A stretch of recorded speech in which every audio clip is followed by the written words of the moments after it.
This video is part of the Manual Transmission Self-Study course. It is designed to be used together with the Manual Transmission Self-Study Guide. Both the Self-Study Guide and this video are divided into individual lessons that cover specific topics. To achieve the maximum amount of learning from these training tools, first watch the lesson on the video. Then stop the tape and read the corresponding lesson in the Self-Study Guide. After answering the review questions in the Self-Study Guide, restart the video and follow the same procedure for the next lesson.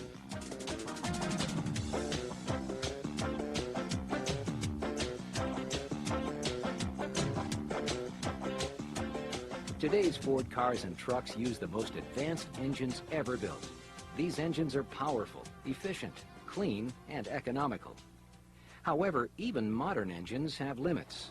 Like their predecessors, modern engines only produce power within a very narrow range of RPM. And although they are more powerful than ever, internal combustion engines only produce a limited amount of torque. For these reasons, the engine must be connected to a transmission. The purpose of the transmission is to multiply the power of the engine while keeping it within the correct RPM range. The transmission does this by taking the torque, which is the turning force created by the engine, and using gears to multiply it. Doing this increases the power of the engine, allowing it to move the vehicle throughout its speed range. Manual transmissions allow the driver to precisely control this torque and power. Ford uses many different types of manual transmissions. However, they all share many common components. All manual transmission-equipped vehicles have a clutch. The clutch is a coupling that mounts between the engine and transmission. It allows the transmission to be engaged and disengaged smoothly from the engine. On rear-wheel and four-wheel drive vehicles, a conventional manual transmission is used. It bolts to the rear of the engine and uses a drive shaft to transmit power to the differential and axles. Front-wheel drive vehicles use a unique type of transmission system called a transaxle. It combines both the transmission and differential into one unit. However, because the driving wheels on a front-wheel drive vehicle are also used for steering, a special type of drive shaft is needed. Front-wheel drive shafts are known as half shafts. Each of these systems will be described in detail in this self-study course.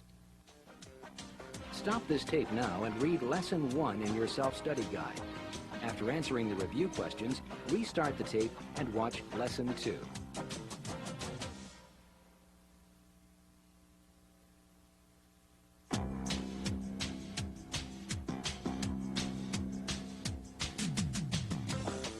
All vehicles with manual transmissions or transaxles use a manual clutch to smoothly connect and disconnect the engine from the transmission.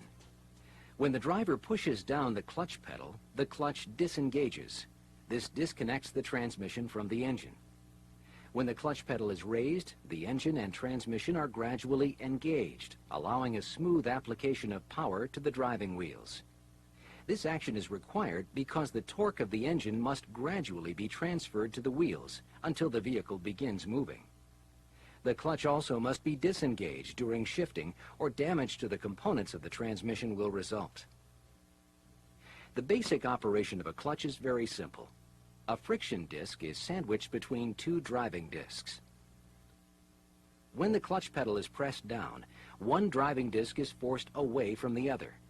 This frees the friction disc, which is connected to the transmission input shaft. This allows the input shaft to stop rotating while the engine can continue to run. When the clutch pedal is gradually raised, the two driving discs are allowed to slowly come together again. As they contact the friction disc, the input shaft begins to turn. This quickly brings the rotation speed of the friction disc to the same speed as the driving discs. The driving discs used in clutch systems are the flywheel, which is bolted to the engine crankshaft, the pressure plate, which mounts to the flywheel, and the clutch disc, which is the friction element that is sandwiched between them. While these are the main components of the clutch, there are several other parts that are essential in the operation of this system. Let's look at each of these parts and the role they play in the operation of the clutch. The foundation of the clutch is the flywheel. Its smooth surface must be free of irregularities, or clutch concerns can result. The next component of the clutch system is the clutch disc. Friction material is bonded and riveted to both sides of the clutch disc. In the center of the disc are splines that connect it to the transmission output shaft. There are also dampening springs built into the disc to help smooth out engine pulsation. The pressure plate is the other driving disc of the clutch assembly. It applies and releases the clutch disc during engagement and disengagement.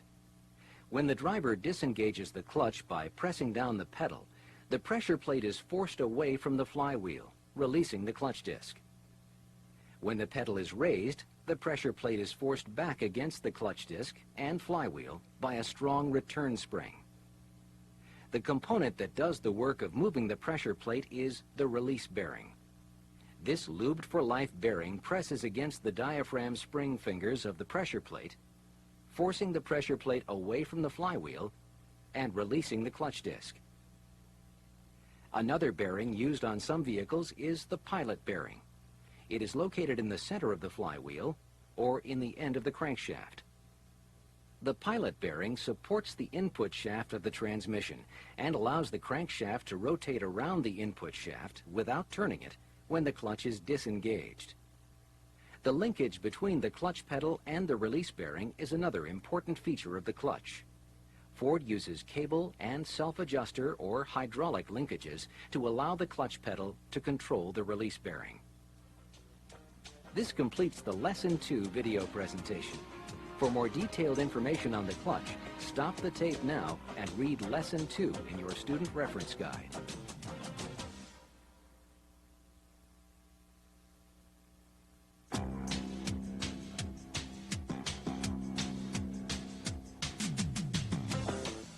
The gears and shafts inside the transmission transmit rotating motion. To understand transmission power flow, one of the first things that you must understand is how gears rotate. One basic rule of gear operation is that gears in mesh rotate in opposite directions. To make two gears rotate in the same direction requires that a third gear be inserted between them. Knowledge of gear design is also important when working with transmissions. There are three basic types of gears that you will see in manual transmissions and transaxles. The first is the spur gear. This type of gear has straight teeth. Because spur gears are noisy, they generally are only used for reverse gears on modern transmissions. The most common type of gear found in transmissions are helical gears. The teeth of this type of gear is cut at an angle. This does make them very quiet. However, helical gears cannot be moved in and out of mesh with each other. The final type of gear that you will see in this self-study course is the spur bevel gear. The manual transaxle differential uses spur bevel pinion and side gears. Now that you have seen the type of gears found in transmissions, let's look at how these gears work. Gears are just circular levers. Because of the differences in their diameter, they are used to change torque and rotation speed. Let's see how this is done. Here we see two gears in mesh. They are the same diameter and have the same number of teeth. Since each gear is the same size, they both rotate at the same speed and with the same amount of torque. This is a 1-to-1 gear ratio. However, if we take a smaller diameter gear, for example with 12, this is a 1-to-1 gear ratio. However, if we take a smaller diameter gear, for example with 12 teeth, and have it drive a larger gear with 24 teeth, the driving gear rotates twice for each rotation of the driven gear. If the 12-tooth driving gear is turned with 10 pounds of torque, it rotates twice for every rotation of the 24-tooth driven gear. It exerts 10 pounds of torque twice. This multiplies the driven gear torque to 20 pounds. This is a reduction gear ratio of 2-to-1. Now let's look at a drive gear that is larger than the gear it's driving. Here we see a gear with 24 teeth driving a gear with 12 teeth. For each rotation of the 24-tooth drive gear, the 12-tooth driven gear rotates twice. If the drive gear is turning with 20 pounds of torque, the driven gear is only turning with 10 pounds. This is because the drive gear is only halfway through its rotation when the driven gear's rotation is completed. This is called an overdrive gear ratio. To sum gear ratios up, when a small gear is driving a larger gear, it is in gear reduction and multiplies torque. When the driven and drive gears are both the same size, no change in torque or rotation speed is made. This is called direct drive. When a larger gear is driving a smaller gear, the driven gear rotates faster than the driving gear, but with less torque. This is an overdrive gear ratio. This completes Lesson 3 of this video. Stop the tape now and read Lesson 3 in your student reference guide.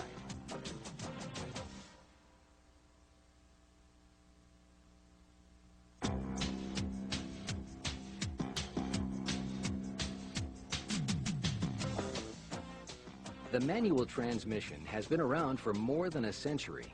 While the automatic transmission has become more popular, many drivers enjoy the precise control of a manual transmission.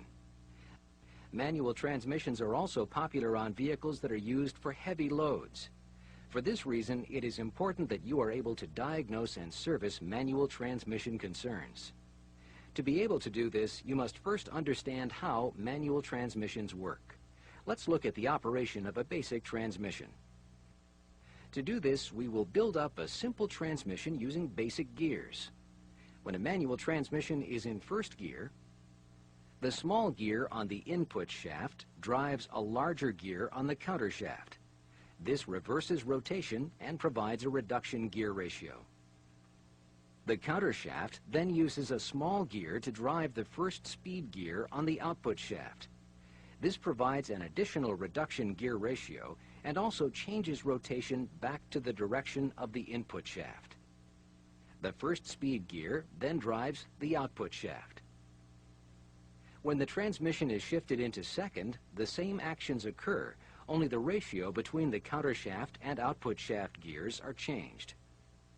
In third gear, which is direct drive on our simple transmission, the input shaft and output shaft are locked together, providing a 1-to-1 gear ratio.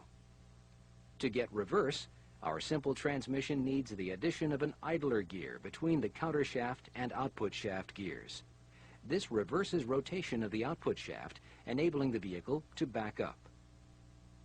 So now that we have a basic understanding of what happens inside a manual transmission, let's look at some of the components that make this operation possible.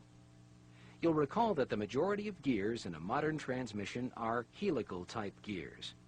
Since these gears are always meshed, all the gears inside the transmission are rotating whenever the input shaft is turning. Many of these gears are not splined to the shafts that they ride on, so they rotate freely as they are turned. To use any gear to drive the output shaft, the gear must be locked to the shaft that it rides on. This is done by the synchronizer. During operation, the gear and its shaft are often not rotating at the same speed. The synchronizer makes the gear and shaft rotate at the same speed using a blocking ring. This prevents gear clash during shifting. Once the gear and shaft speed is correct, the synchronizer sleeve slides over small clutching teeth on the side of the gear. Since the synchronizer hub is splined to the shaft, this locks the gear to the shaft, letting the shaft transfer torque. This action occurs when the driver moves the shifter. This causes the shift rail to move the shift fork, which fits into the synchronizer sleeve. Let's look at the power flow of the M50D manual transmission that is used in many Ford cars and light trucks. In neutral, the engine drives the input shaft. This drives the input gear and countershaft input gear. However, since the three synchronizer hubs are centered, no gear is driving the output shaft, and no power is transferred out of the transmission. When the transmission is shifted to first gear, the first and second synchronizer sleeve moves rearward and engages the first speed gear on the output shaft. This locks the gear to the output shaft, causing the shaft to turn in gear reduction. In second gear, the first and second synchronizer sleeve moves forward and locks the second speed gear to the output shaft. thus driving it at the second gear ratio. To achieve third gear, the 1-2 synchronizer sleeve is returned to the center position, then the 3-4 synchronizer sleeve moves rearward and locks the third speed gear to the output shaft. Fourth gear in the M50D is direct drive, so the 3-4 synchronizer sleeve moves forward and locks the input and output shafts together. This provides a 1-to-1 gear ratio out of the transmission. Fifth gear is an overdrive ratio. On the M50D, the fifth reverse synchronizer sleeve moves forward and locks fifth gear to the counter shaft.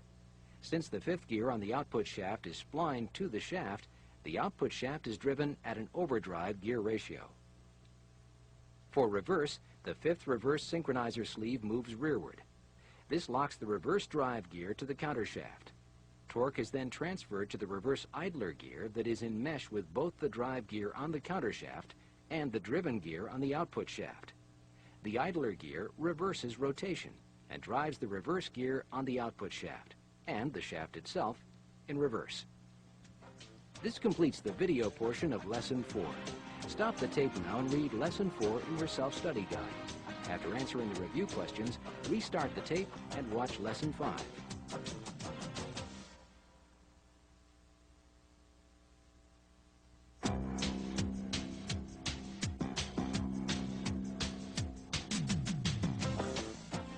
A manual transaxle is used to multiply and transfer torque on front-wheel drive vehicles.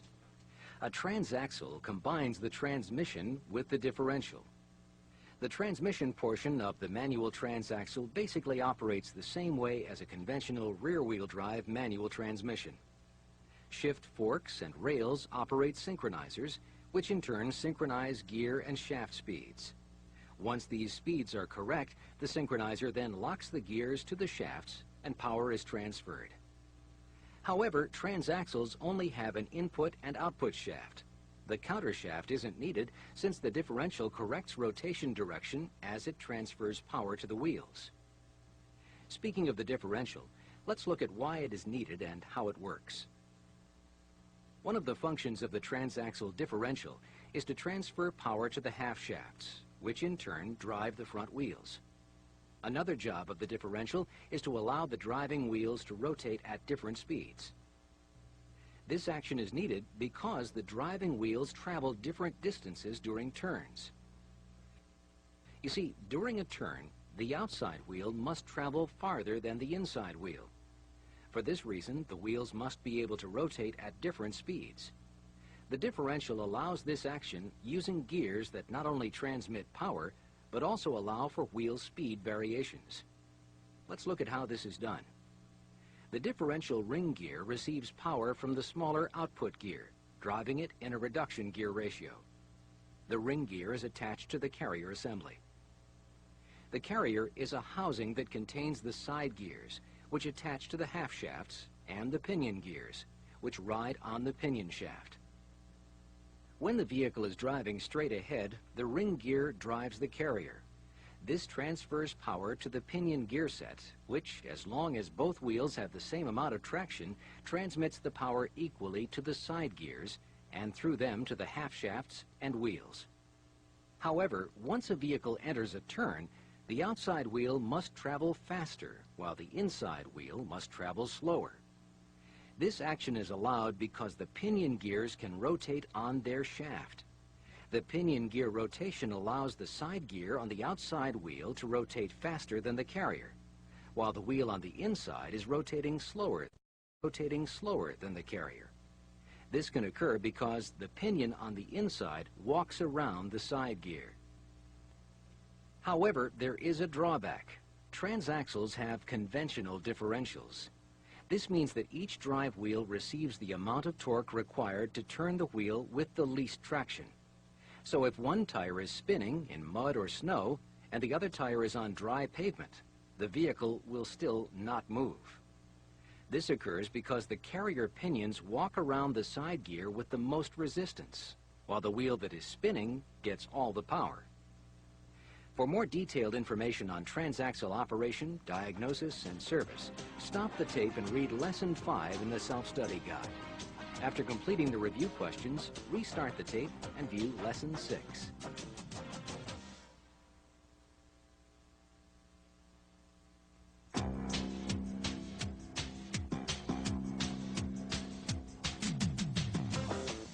Transferring power from the transaxle on a front-wheel drive vehicle to the wheels is quite a complicated task.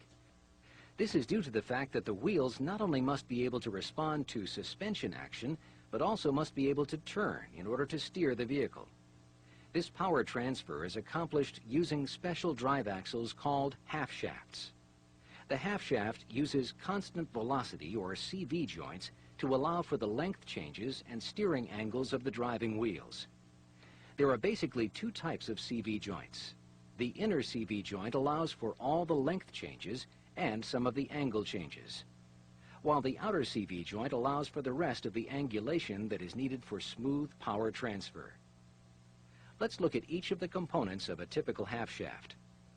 Ford uses two types of inner CV joints, the tripod type joint and the plunging ball joint. The tripod-type joint has a three-pronged joint fitted with special rollers which ride on needle bearings. This joint is splined to the half shaft and slides in and out along a special outer race called a tulip housing. This provides for the length changes required. The plunging ball-type inner CV joint uses caged roller bearings that ride in an outer race. The movement of these balls inside this race enable the shaft to change length. The shaft portion of the half shaft is either a solid steel or hollow steel shaft. Both ends are splined with grooves that allow installation of snap rings and circlips. Some vehicles require the use of an intermediate shaft. This shaft eliminates torque steer, which is a pulling at the steering wheel during acceleration. A rubber-mounted lubed-for-life hanger bearing is used to support the intermediate shafts. As previously described, the outer CV joint is splined to the outer end of the half shaft and drives the front wheel hub. To allow the outer CV joint to pivot during turns and for suspension action, caged ball bearings are fit into an outer race. A critical item on both inner and outer CV joints are their rubber or plastic boots. These boots enclose the open end of the joint to protect them from contamination. They also retain the special lubricant that the joints need to operate. As long as these boots are not torn or damaged, the joints never need maintenance. This completes the video presentation of the Manual Transmission Self-Study course. Remember that this is only the first of the 3 manual transmission courses. Schedule yourself for the Ford Multimedia Manual Transmission course.